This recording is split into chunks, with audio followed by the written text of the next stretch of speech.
Joshua Pansem is an environmental activist and the founder of Green Africa Youth Organization, is also a youth fellow at the Global Center on Adaptation. Very accomplished people around the table today. Joshua focuses on the role of youth in climate change adaptation, disaster and risk reduction, as well as resilience building. Definitely keywords that I know have perked up a lot of ears. Premisa Kalpalia is an advocate for climate justice and sustainable food systems. She is the co-coordinator of the UN's Young Go Agriculture Working Group, which we'll get to hear a little bit more about shortly. Omnea Elomrani rounds out our panel. She is a global health advocate and with the International Federation of Medical Students Associations. So we have a variety of experiences, locations, and social contexts that we will be speaking from. Hello to all of you. I'd like to hand the microphone over to you and give you a chance to speak. To our audience, one of our new polling questions that is up is, what do you see as the biggest barrier to youth climate activism? I'm going to leave that with you as this conversation continues. Perhaps I could first turn to Premisa and just ask you a little bit about your work and how you see the place of young people in this growing food systems movement. Thank you so much for this introduction. Hello, everyone. This is Pramisha Thapalia, and I'm so delighted to be part of this panel, and I would like to thank you 50 by 40 for this opportunity. It has been around 5 years since I have been involved in various sorts of youth movements, and it has been an amazing journey, both with the positive impacts and lesson learned. And my main thematic focus lies in climate and agriculture. So there are both positive and negative sides when we come to youth movement, since there are own limitations. When youths are in the food system movements and when youths are implementing certain projects, one of the main barrier is the finance flow and also capacity building process, because we are quite youths need capacity building. Similarly, there could be some sort of skills that are missing. Also, while implementing some on-ground projects, there could be barrier in terms of finance, so that having financial flow into the youth-led projects is an important. Similarly, another thing is that although there are grassroots level initiatives happening and amplified so rapidly, but if those voices are not listened to, and if the youth are not in actually decision-making table, then it would all go in vain. So another barrier is that we need youth at the table. There is not much representation of youth in the decision-making table. So I think these are one of the greatest, the 2 or 3 barriers that I have felt personally. Thank you so much for that, Pranisa. I want to turn to Kasia for a moment, because this also crosses over with some of what you speak about in your work. Would you like to tell us a little bit about what it is that you do and how you see a role for young people in the growing food systems movement? Sure. Right now what I do is like with youth climate leaders, and I think it's very related to what Pramisha said, is like develop this capacity, but not only, because I think there are 3 levels of youth engagement. The first one, and still most of what is being done, is like what they say, giving a voice. So like here young people, and we go to events and speak, and that's it. The second is like develop some skills and try to prepare young people to act. But I think the third, which is still lacking, and is what we want to give our contribution in the field of climate change, is really to show what and to connect with opportunities. Because once you are aware about climate change or how the food industry is flawed and everything, you get sometimes depressed. And I was that, like I became vegetarian when I was 14, like it's been even longer. And then like I was depressed about it, because in Brazil, you can imagine barbecue every time. And I didn't know anyone related to this topic. I didn't know what to do and what could be done. So I think like right now, what we want to do with youth climate leaders is to get all these young people that are aware about climate change and other topics such as agriculture and food, and to connect them with organizations such as yours and like projects, concrete projects, and sometimes even help them to develop their projects, because not all young people want to be entrepreneurs in the beginning. And I think most of the focus for youth in the employment and things are related to build their own organization. So I think we try to do the both things together, connect with existing companies, organizations, projects, but at the same time, for those that want to develop their own, connect with potential investors or like mentor their ideas. So that's what we've been doing so far. Thank you for that overview. That really leads us quite on an interesting path. I want to turn to Omnea for a moment because you come at this from a very different perspective, looking at the health aspects of this. How does your work and what would you like to see happen with the role of young people within food system movements? Perfect. Thank you so much for having me. So I would really like to share, first of all, I work with an organization that represents more than 1 million medical students from around the world. We're based in 134 countries, and we've been advocating for climate change, health, and food sustainability for more than a decade. And at the same time, we had the opportunity to be meaningfully involved in many civil society organizations. One of them is the Global Climate and Health Alliance. And what we do is we come from a youth perspective to bring the urgency to the area of climate change and food systems. But at the same time, we come from a health perspective to really highlight what are the health impacts of climate change, but also what are the health benefits to working on climate action solutions, but also ensuring our food systems are sustainable and are secure. And this really brings me to one of the biggest barriers that we face is that we get the opportunity to be involved, but that involvement can sometimes not be meaningful or sustainable.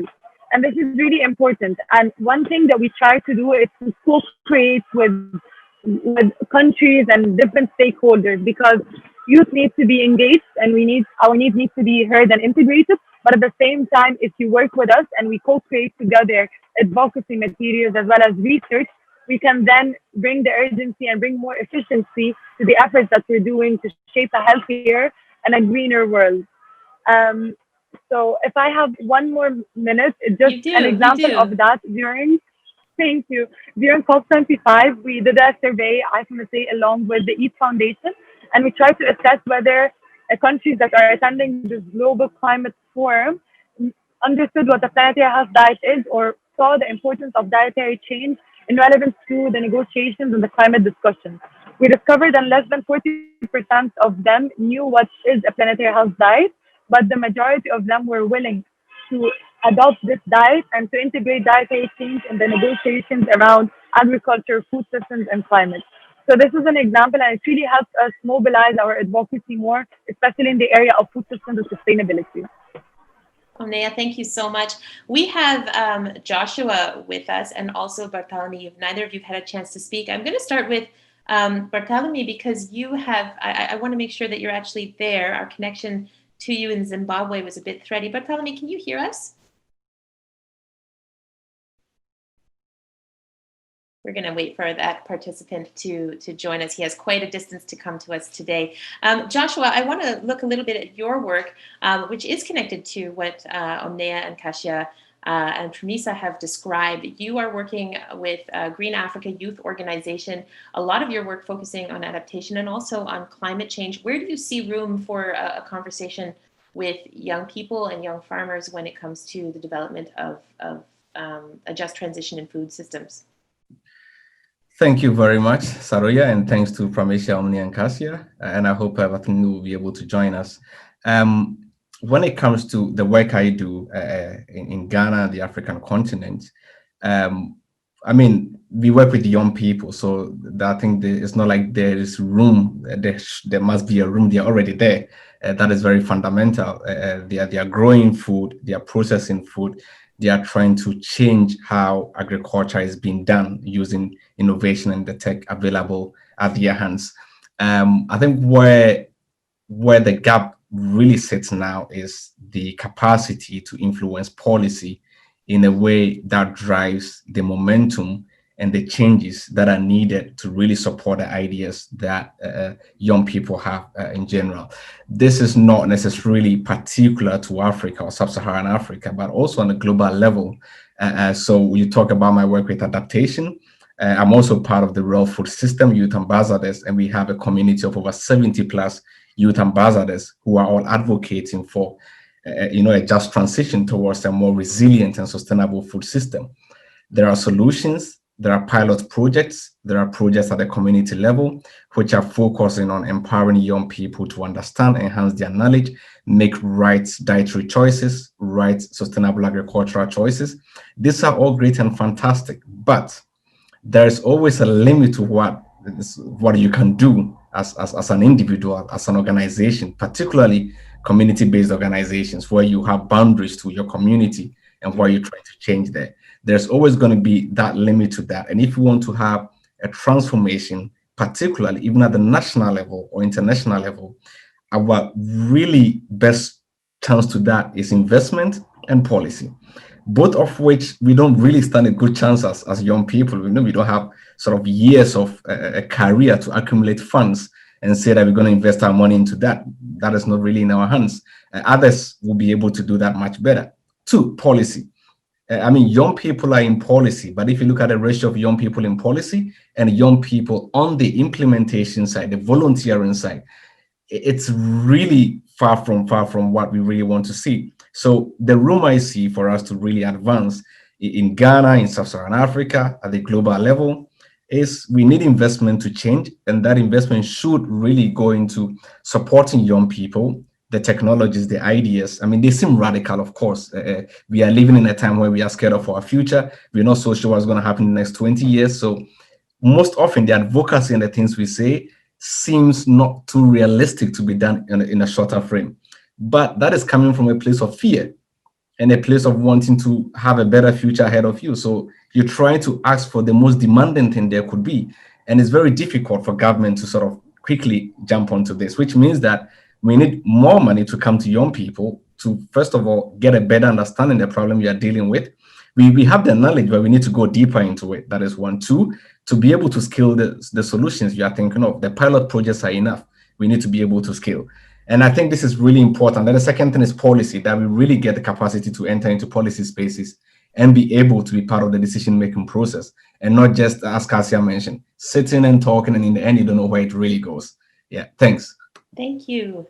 Thank you very much. It's such a thoughtful series of comments. What you're really talking about there goes to the heart of engagement and empowerment, which is what we are looking at today. I'm going to throw this question open to each of you. How do you engage young people in the movements that affect what they're eating, and to get them interested in climate and the connections in between? How do you start that conversation with young people who may not have had access to this dialogue before? Onea, perhaps I could begin with you. Yes, absolutely. I think right now with COVID and from before that, young people really had the opportunity to use all these virtual platforms through creating multidisciplinary conversations like the one we're in right now to really create more awareness among young people. And at the same time, coming from a medical student background, I get asked many times, you're a medical student, why are you talking about climate change? We don't see the relevance of that, coming from my colleagues as well.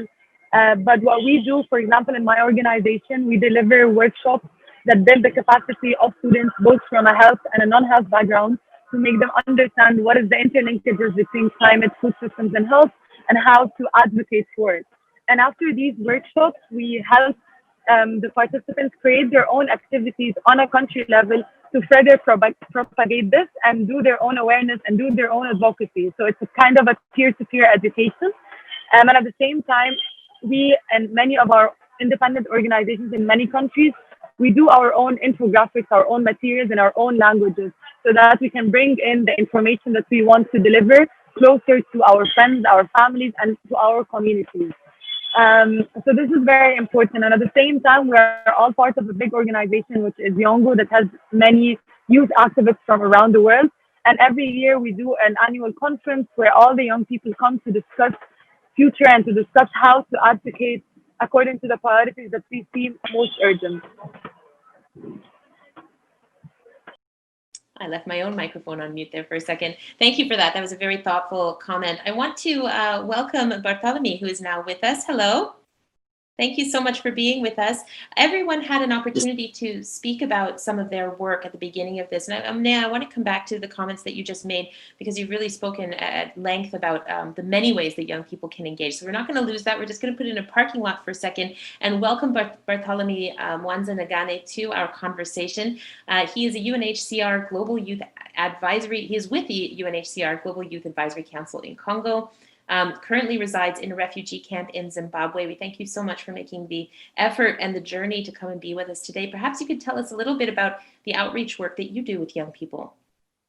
All right, thank you so much, and I apologize for the network problem. You have to understand that I'm in a refugee camp in Tongoga refugee camp in Zimbabwe, but thank you for giving me this opportunity to participate in 4050 Summit 2020.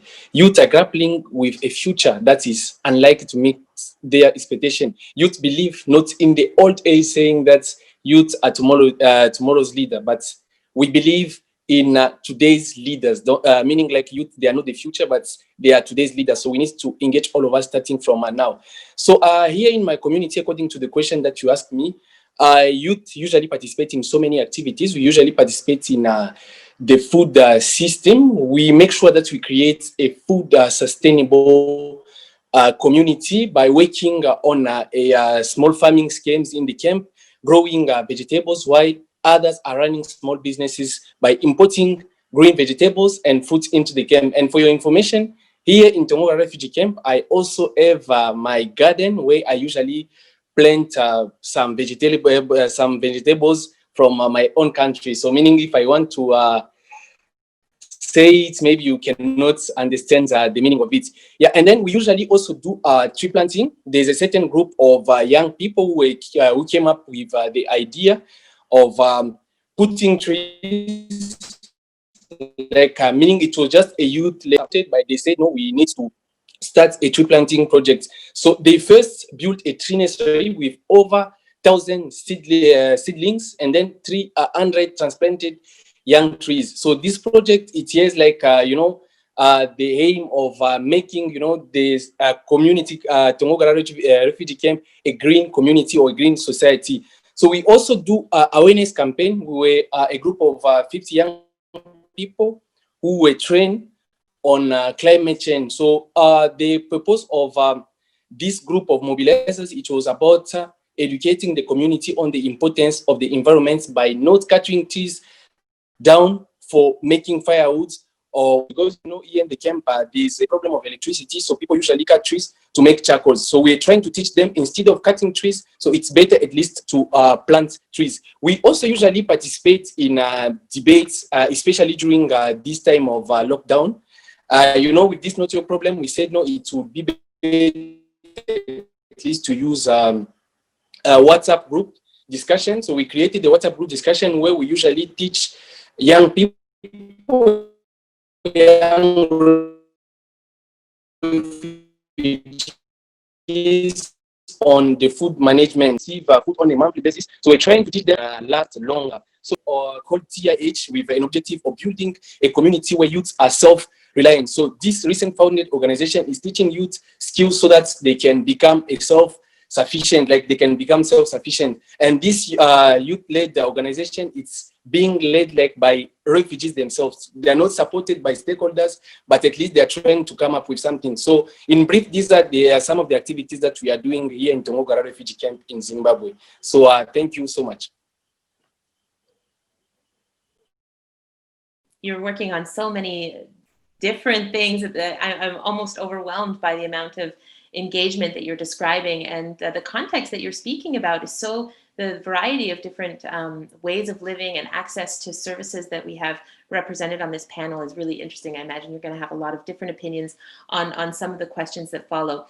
Omnea was just speaking about some of the ways that young people can engage, and Bartholomew, you were also speaking about WhatsApp and other ways to engage even in this moment of lockdown.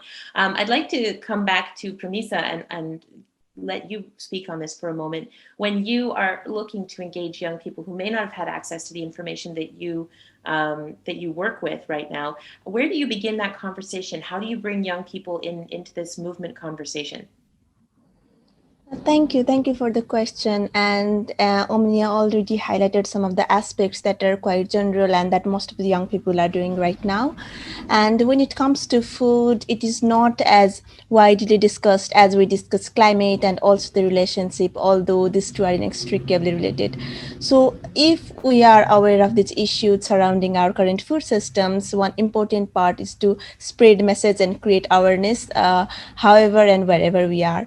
So we need to speak about it in every possible way, either through training, workshop, if it is possible, or simply in tea talk. If we are talking to our small children in our family or community, we can start a small conversation. We can start with a personal story and then tell, okay, this is happening, which is wrong, and we need to shift toward this. It will take time, but we need gradual change. And also, we can speak about it in every possible platform. And not only speaking, we need to demonstrate the examples that we are actually implementing in our lifestyle. If only we can do this in our family and community, then it will have a multiplier effects. And when it comes to implementing and pushing it in policy level, we need to reach out to as many youths as possible through broader consultations, since we are quite ahead of technology nowadays and we have social media and everything. So we try to reach out to broader youths and many youths as much as possible in Yongo or UNFCCC spaces. Also, so youths are the prime actors that can act on the issue.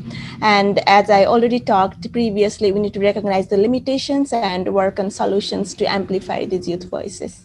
Something so important that has come up each time each of you has spoken is that you really want to see young people at the center of these conversations. And where we started was that unprecedented rise of young voices saying we're not being heard, we are not being imagined in these future systems, and we are the ones inheriting a planet that is challenged by climate change. Joshua, I want to turn to you. What do you see as the major barriers for young people who want to get involved and who want to shape the world that they're going to inherit? Thanks, Saroya. I was just thinking about, and I could tell there was a question like this coming from the way you started. And I was just putting my thoughts together. What really are the barriers? I mean, I did a paper last year where I summarized the barriers for youth engagement, particularly on climate adaptation, and it cuts across all platforms. There are four key things I will say as barriers, particularly for youth and for food. Maybe it's a bit different, but one is we need a certain level of knowledge that is compatible to the system you are trying to change. If you want to change a system, you need to understand the system very, very well. As it stands now, we have our ideas, we have what we want to see, and we do not really understand the political frameworks around the system we are dealing with, which means that we are often getting frustrated. The language we are speaking is not compatible to what they want to use or they can use. So you always have gaps in being on the table, saying what you want to say, and how that voice actually get integrated because of just different levels of understanding in the system we are looking at, particularly the political structures, because we don't really focus so much on that. It is not a system you want to keep, it's the system you want to change, but we need to understand that system before we can change it. So that is very essential. The second part is finance. I mean, I said before, investment. We need the money. Without money, we can't really do so much. How many youth movements have finance to self-organize, put themselves together, develop their own roadmap for the next 2 years, be able to have paid researchers who really expand their knowledge and capacity and understand what are the technicalities when we say that, okay, we want plant-based diets in the next 10 years globally. What does that mean? What can we do the research into that? If we have, as a youth movement, have the finance to put really a lot of exercise into the ideas we have, it makes it quite not easier, but very feasible to be able to implement them because we have a roadmap. So that is very essential. And again, movement building is also essential. The third thing is just the way we are as youth. I mean, the cultural setting around youth itself is a big problem. You are youth, and automatically you cannot, in most cases, know better than the CEO or the executive director or the executive secretary of that big institution. So there is a limit to where your ideas can actually reach. There will be people who are willing to listen to you, whatever thing you say. But again, we are living in a certain way, as long as you are young and you don't have a PhD, you don't have a master's degree sometimes. I mean, how much do you know realistically from their perspective? So that also really makes it difficult. And I think the last thing I came across was just the institutional setups. Institutions are set up to respond to society. There is no clarification that, oh, you need to commit 15% of your human resource listening to youth, which means that we can invite you, we can work with you, we can listen to you, but we don't have any obligation at all or whatsoever to really act on your words. And this also is another thing, that institutions are not really set up to say that, oh, we have to plan the future of this country, and the young people will live in that future. So we commit a particular approach of bringing their interventions, their ideas into the future we are actually building for them. But now we are building futures for people who will live in the future without even consulting them per se. And that is very, very deadly, particularly to food. I think that, and climate. Look, we've had a lot of talk. I think at this point, everything should just be on actions. I think enough of the events, enough of the conferences, enough of the conversations. I think it's really critical. We are on a certain time bomb. I mean, we need to really move every effort into just scaling solutions and replicating, scaling and replicating. For me, this is very, very essential. Now, if not, we've taken over 2 decades of just talking, even more than 3 decades of just talking, and actions have been very, very limited. So if you really want to see a change with leveraging on the power of youth, their energy, their enthusiasm, but also the fear and sort of the radical approach, then we need to really put resource into implementation and actions. You've helped us turn the perfect corner, because we've managed to speak about some of the options that young people have for engaging. You've been speaking about some of the barriers and some of the requirements that we need. So then I'd love to turn to a bit of a how-to, and I'm going to aim this question at the entire panel, and please do raise your hands, or in the case of Bartholomew, who I'm not sure has camera on anymore, which might be for to be able to have a better connection. I would like to give you each a chance to speak about how you actually, the actual practical how-to of engaging young people in this conversation. How do you make it relevant to them? Perhaps, Pramisa, I could start with you, and then I'll go to Omnea. And Kasia, we haven't had much space for you to speak, so I'd really like to give you an opportunity as well. But Pramisa, please begin. Yeah, thank you for the question, Saroja. First of all, before moving to any solution and before making young people convinced in the topic, I think we need to teach them what is the problem. Because if they don't know what the problem is, they wouldn't know how it could be solved, right? So I think the first important aspect is to create awareness and make this awareness more replicable, make this awareness spread among more communities and more young people who don't know about the topic. So I think my background is in agriculture science, and I also read something about climate, so I knew about this aspect, right? But there are people who don't study agriculture or climate, or who don't have background on the organizations. They simply couldn't know. I think so. One important point is to create awareness, and once they know what are the problems, then we can also spread awareness on the solution side, and gradually the change could happen. So my main focus is in creating awareness to those grassroots level people who don't know about the problem still. Thank you very much. Omnea, that would speak to some of what you were speaking about earlier. You were talking about peer-to-peer education. You were talking about the importance of sharing that knowledge. Would you like to extend some of the how-to for engaging people who may not have had an opportunity to learn about how their food is produced, how it comes to them, and what opportunities they have to challenge that? Yes, I think this really touches upon a different point I wanted to highlight, and we really work a lot on, and I'm very passionate about, which is the idea of our own education. So whether it is school education or university education, the type of education that myself and many young people are receiving, because topics like climate change and food sustainability need to be an integral part of the education that we receive mandatory.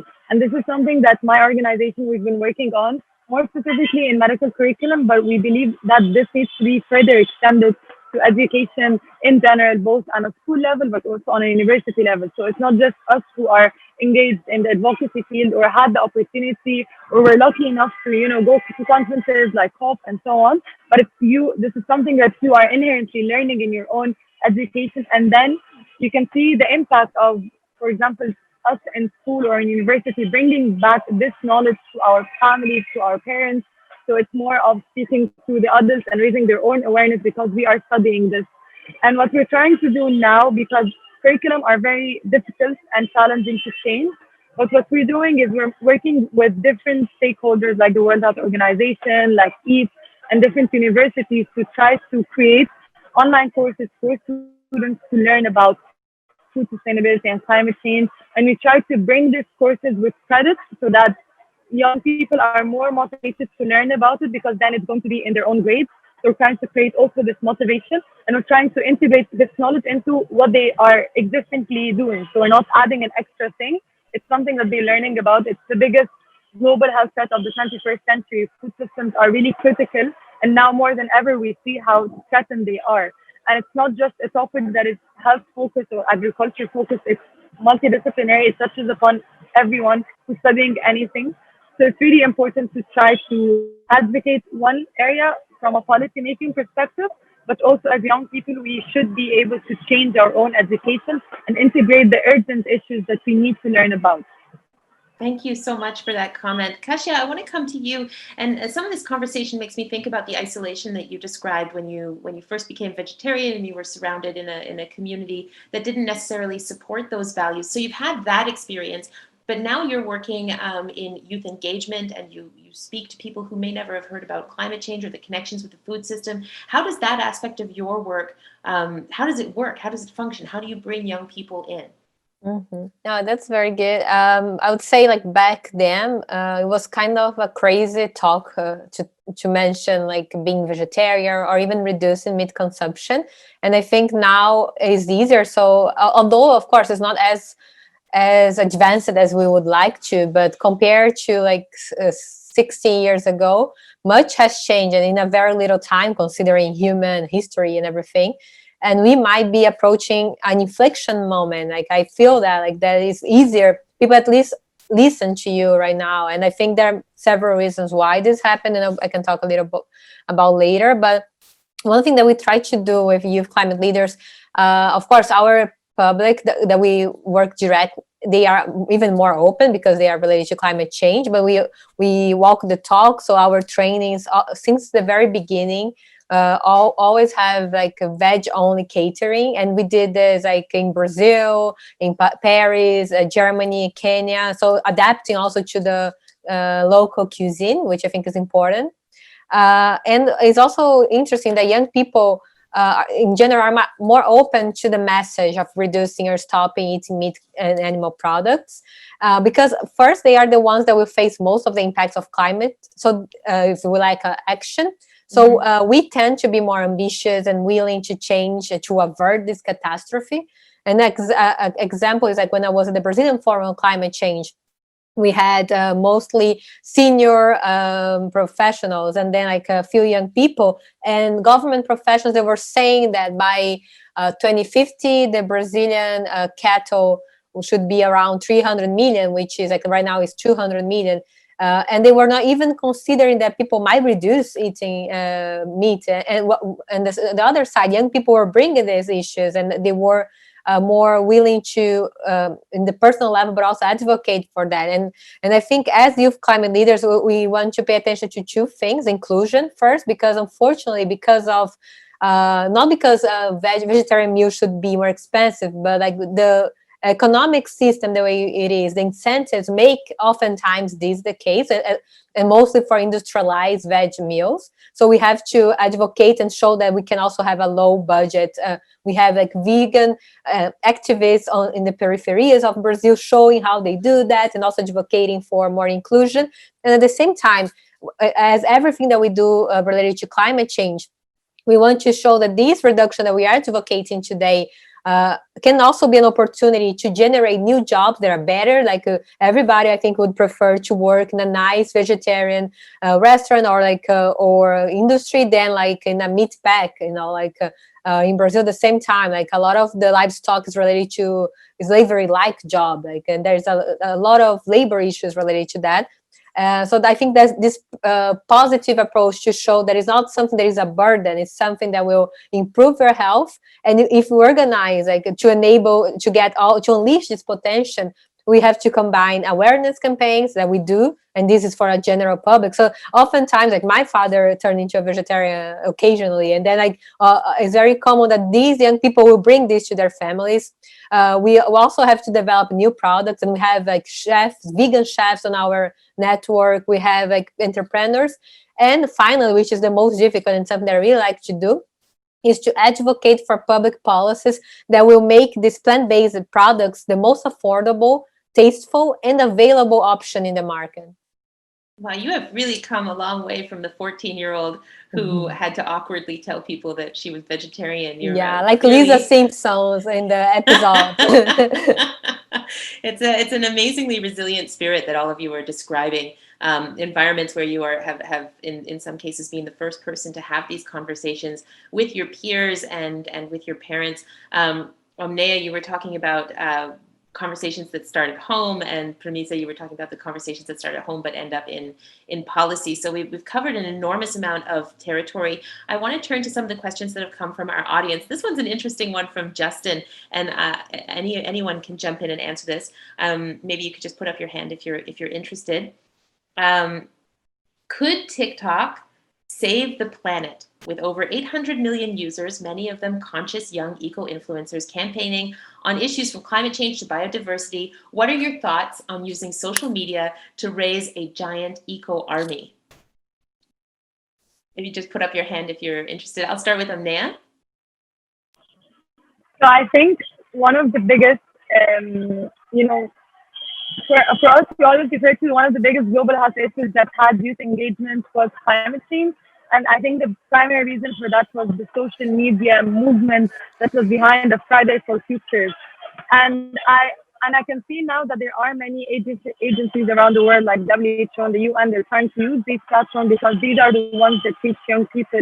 Especially with COVID, there has been an increasing use of social media with applications like TikTok, Instagram, and so on. And I personally use them. And I think that it's really, I remember 2 months ago, there was a campaign for World Mental Health Day, and we had a TikTok dance, and we had many young people do it and engage in it, which is really inspiring to see because they recognize what mental health is, and especially how it has been impacted during COVID. And it was not just about physical health. And it's the same thing when it comes to climate change and the mental health impacts of climate change that are not yet understood or acknowledged. But then using social media to try to translate the complex science behind food systems and climate change into simple messages can really come a long way in mobilizing young people around the world, but also people from all the generations, because now more than ever we're using social media, and it's a really powerful tool for us to push and to create awareness around the issues that we see as a priority. Thank you very much for that, Amnea. If anyone else would like to add to that, you can raise your hand. Kasia, will come to you. Yeah, just a quick on that. I think it's very important, and yes, this can change, as was already mentioned with Fridays for Future, but we have to leave social media at some point. I see social media as a way to gather the attention of these young people, but at the same time, we can't stay at social media all the time. Like it's a way to perhaps and this is also depends on funding. So it was already mentioned for pretty much all panelists that we need funding for that. But as youth climate leaders, what we would like to do, and we are still fundraising for it, but we can develop better campaigns with call for action using this. So it's not only, like putting a hashtag, and we are doing this with the UN environment in Brazil, like just this week, already this week on plastic pollution. But for meat consumption, we could, for example, having a campaign to message your restaurant saying that you want a vegetarian or a vegan option, or talk to your Congress person or woman or man, like to do something, or already have a template of possible legislation. Because I see that oftentimes we show that we care, but it's not enough just to show. We have to channel this to a concrete action, and that's how perhaps we can do together. Thank you so much for that, Kasia. I just want to see if we've managed to keep Bartholomew in the conversation. Are you still there? Unfortunately, we've lost him. You can find more information about Barthelomew's work on our website, and I would encourage you. It's a real pity not to have him here to round out some of the representation on our panel. But despite best efforts, unfortunately, digital connection does not always keep us all in the fold. His work, his outreach work with young people is nevertheless an important element that would help to widen the scope of this conversation. I have time for just one last question, and I'm going to throw it to our audience again. LG, I hope that you feel that that conversation on the link between the youth climate movement and meat reduction work has been addressed, because Kasia spoke about that at length, as did some of our other panelists. We did speak about how you engage and what some of the barriers are, but I like the word stigma in the question from Alexa, because food is exceptionally intimate, and for young people, food is something that until their teenage years has been decided and defined by people outside of themselves. So when you start making decisions about how you're going to participate in what you eat and what that means in your community, that has also the potential to put you at odds with your elders, your respected people in your community, your parents. So I think the word stigma is very interesting. We can even widen that on a social scale. Kasia, you were talking about being written off or not having, people not being seen to have enough knowledge. Joshua, you talked about some of that as well. So to open that question, what stigmas do you believe young people are surrounded by when they are becoming politically active? Joshua, perhaps I could speak with you. Thanks. It's a very brilliant question. I think one of the starting points will be the obvious questions. When people start getting into politics, society draws to the conclusion either that you're going in for the money, you're going in for the power, and then the other side is capacity. What do you know to enter into politics? I mean, what are the things you know? I mean, what do you know about this topic to even get into this space? Can you survive it? Are you willing to take all the backlash? And I think these things quickly move from stigma into doubts and fear. So I have a number of people around me who started with being part of a school political movement or a political group. And then after school, you sort of quickly move into a different space. Because, and here's the thing is that you would need a circle around you that allows you to do this. Just like any other issue we've seen in the world, which had a stigma attached to it, you would have to quickly identify what community, what circle that makes you comfortable to pursue this. Without that, I mean, it's going to be really difficult if I look at the system we're operating in now.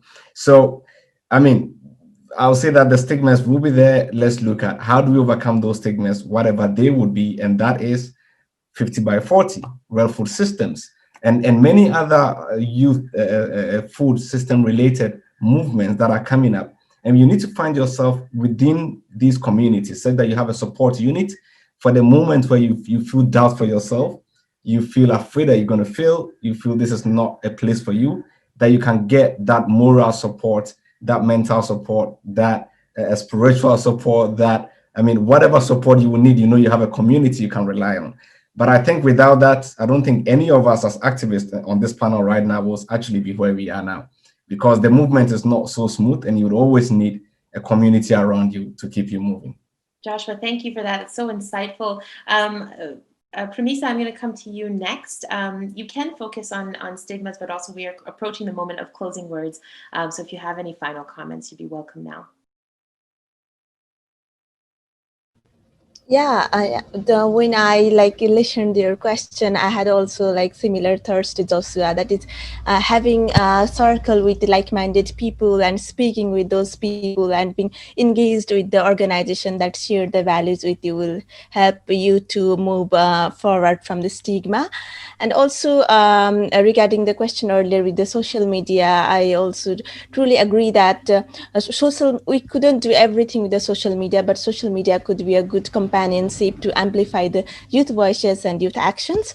I also, yesterday only, there was a Facebook status by one of our professors, we were advocating that if you want to be strong, if you want more protein, you should eat more meat and like that. But few of our advocates from our university who were vegan and were also advocating for plant-based diets commented on him with the other statistics. And I think that in these ways, I think we could aware the community, and we could also aware the people around us. Having the last closing, we are in the closing round. So I think I want to highlight that if we want to move forward, we need actual solutions to the problems that we talk about. So the first one is we need to support existing and new youth projects through capacity building and finance flow. Similarly, we need to bring youth in the position of power, and simply not only bringing youth in the position of power, but also in the implementation level. And the third one that I want to highlight is we need amplification youth voices, not only by youth-led organizations, but also by non-youth-led organizations and other entities. This youth session by 50 by 40 Summit is one of the great examples. Yeah, with this, thank you for having me this panel. I enjoyed this a lot. Thank you so much. We've also enjoyed your comments so much. Omnea and Kasia, I'm going to give you guys the closing word. You're welcome to speak to some of the comments that were just made, but you can also simply close with any final thoughts. Omnea, we'll begin with you. Okay, perfect.